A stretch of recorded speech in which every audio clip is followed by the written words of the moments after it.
Hey everyone, and welcome back. We're diving deep today, really deep, into this book, Escaping Female Supremacy, a guide for men in a Gynocratic Society by Conrad Riker. You know, I know a lot of you are interested in this whole red pill thing. Yeah. Especially how it all plays out in America. Yeah. So this book, it's, well, let's just say it's a pretty intense look at how society maybe, isn't as equal as we like to think. Right from the start, Riker comes out swinging, saying men are straight up losing ground in a system, he says, that actually promotes female supremacy. Wow, a gynocracy, huh? Yeah. I mean, that's a pretty bold statement right out of the gate. It is. So how does he back that up? Well, he goes way back. Okay. Historically, he talks about feminism, which, obviously started with good intentions, equality, right? Of course. But Riker's argument is that somewhere along the line, things shifted. Yeah, okay. And now, in his view, it's tipped the scales the other way. Interesting. So, it's actually putting men at a disadvantage now. That's what he argues, yeah. Huh. And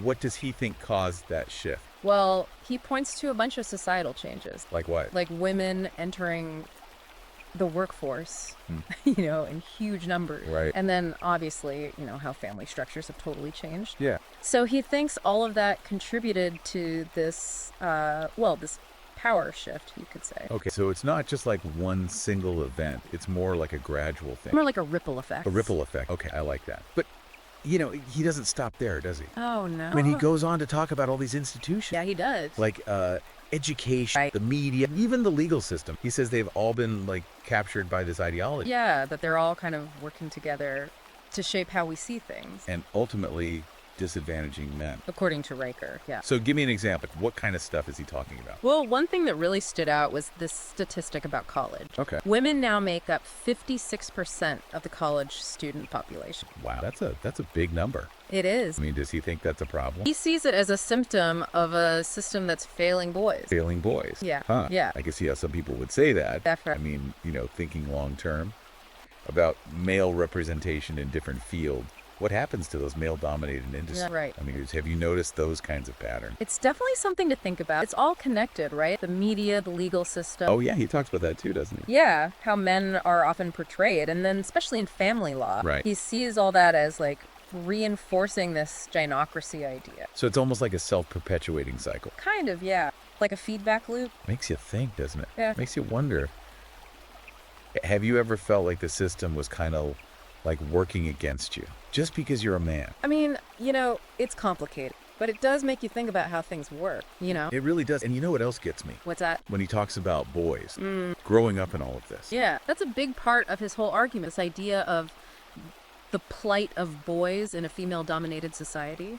I mean, it's a pretty heavy statement, right? It is. So what exactly is he, worried about? What are the specific challenges he sees? Well, he looks at the education system. Okay. Says it's, kind of set up to favor girls, like their learning styles, how they learn best. And he uses, stats to back that up. Stuff like ADHD diagnoses, Right. higher rates in boys, dropout rates too. It's funny, right? Because we always hear about, the problems girls face in STEM and things like that. Yeah. But he's saying it's actually the opposite. He is, in this context at least. But it's not just school, right? He talks about the media too. Yeah. And how, men are often shown. Like all those stereotypes, right? Yeah, exact, aggressive, Yeah. emotionally closed off. Yeah. And what does he say that does to boys? Well, to their self-esteem and how they see what it means to be a man. They gotta have an impact, right? Huge, probably.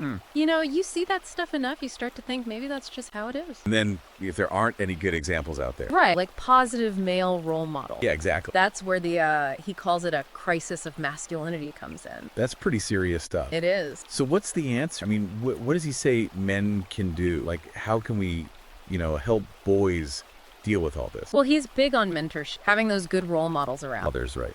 Especially fathers, being involved, showing them, what it means to be a good man. So it's kind of like going back to basics, those more traditional values. I guess you could say that. He also talks about, teaching them practical things like financial independence. Oh, okay. Being self-reliant, Yeah. things they'll need, especially, he says, in case of divorce. Huh. It's like he's saying, get ready to go it alone. Don't depend on anyone else. Yeah, there's definitely that thread in there. Wow. I mean, what about just thinking for themselves? Oh, that too. Big time. Critical thinking. Questioning everything. What you see in the media, not just accepting what you're told. So not just the practical skills, but also the mental tools Right. to really analyze stuff, And make your own decisions. Yeah, exactly. He says, be aware, know your right, protect yourself. Even, with things like prenuptial agreements. Prenups. That's pretty serious. It is, but it fits with his whole, be cautious, be prepared kind of thing. Especially in marriage. Especially in marriage. Man, it's a lot, isn't it?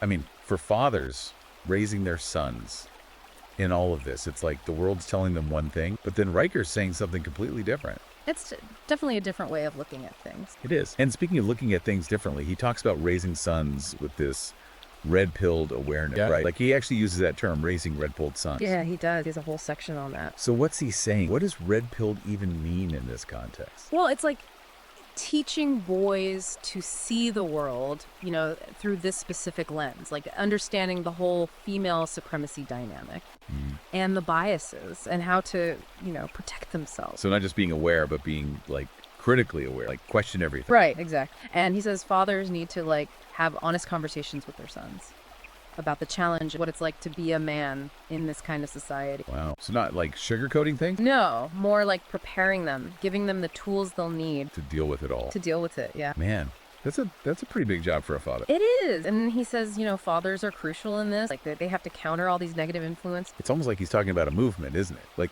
a whole bunch of fathers all raising their sons this way to, change things. Yeah, there's that energy to it, definitely. That's pretty intense stuff. It is. But, I think it's good to talk about this stuff, Well, even if it's uncomfortable. Definitely. And I think Riker's book, even if you don't agree with everything, it makes you think. For sure. So before we jump into the next part, Yeah. what do you think about this raising red-pilled sons thing? Is that like the right approach in today's world? I mean, That's a tough one. It's not a simple yes or no, yeah, that's fair. Maybe we could dig into that a little more later. Yeah. For now, let's move on to what Riker says about actually fighting back against all of this, the female supremacy thing. Okay, so we've talked a lot about Riker's take on all the challenges that men are facing in a system he says is biased against them. But he doesn't just leave us hanging, does he? No, not at all. He actually talks about fighting back. Yeah, he does. Like actually creating change. So he's not just like complaining about it. He's actually saying, hey, we can do something. Yeah, he's all about taking control. Men taking control of their lives, not being passive. Okay, so where do we start? I mean, where does he say men should start with all this? Awareness, that's his big thing. Awareness. Like really waking up to what he calls female supremacy. Right. And seeing how it's affecting them. Affecting their lives, yeah. Yeah. In ways they maybe haven't even thought about. So it's like seeing all the little things, the subtle things, where maybe the system isn't so fair. Exactly. And not just accepting it. Question everything, huh? Pretty much. Like, what you see in the media, what they teach in school, even just like the way things are, societal norms, all that. So like developing that critical eye. Yeah, and seeing, the power dynamics, how things really work. Okay, I get that. But what can you actually do to change those things, those structures, I mean? Well, one thing he says is go right at the source, challenge feminist ideology. Ooh, okay. That's pretty direct. I mean, how do you even do that? Lots of ways, I guess. Having debates, writing articles, blog posts, that kind of thing. Right. Even just like talking to people, friends, family, who maybe have those feminist views. So like making sure the other side gets heard, the male perspective, I mean. Yeah, exact. Speaking up, saying, hey, this isn't fair. But that can be tough, right? Yeah. Going against the grain like that? It can. He says it's important to find support, people who get it. Makes sense. You don't want to feel like you're, out there all alone. Right. So things like men's rights groups, online forums, even just, finding other guys who feel the same way. Okay, so build that community. But is it all just talk? I mean, does he have any ideas for like real action? Oh, yeah. He's big on like legal and political stuff. Really? Like what? Getting involved in politics, voting for the right people, and then advocating for changes to laws and policies that, he sees as harmful to men. So like taking that awareness and using it to actually shift things. Exactly. It's a long game, he says. But, that's how you really create change. Makes sense. Now, what about like the individual? What about just, working on yourself? He talks about that too. A lot, actually. Okay, so what's he saying? Become the best version of yourself. Strong, confident, a leader. So like owning your masculinity. Exactly. Don't be afraid of it. Yeah, interesting. And then, of course, the practical stuff. Financial independence. Right. Being able to take care of yourself. Exact. That self-reliance thing. It's like he's saying, don't depend on the system. Kind of, yeah. Because he doesn't trust it. Huh. So it's about like taking control of your own life, your own destiny. And not being a victim. Powerful stuff. But I gotta say, some people might hear this and think, whoa, this is a little extreme. Oh, for sure. He pushes buttons. But, he's speaking to a certain group of guys who feel like no one's listening to them. And he's given them a way to, make sense of it all and Yeah. do something about it. Exactly. Well, this has been quite a deep dive into Riker's world. So for our listener, what's the one thing they should take away from all this? Be aware, be proactive, take control. That's Riker's message in a nutshell. It's a call to action, huh? For men who are, ready to fight for something better. For themselves, yeah, and for their son. And if anyone wants to, explore these ideas more, where can they find Riker's book? Escaping Female Supremacy. It's on Amazon Kindle and Google Play Books, too. All right. Well, thanks for joining us on this deep dive. Hopefully it's given you all some things to think about.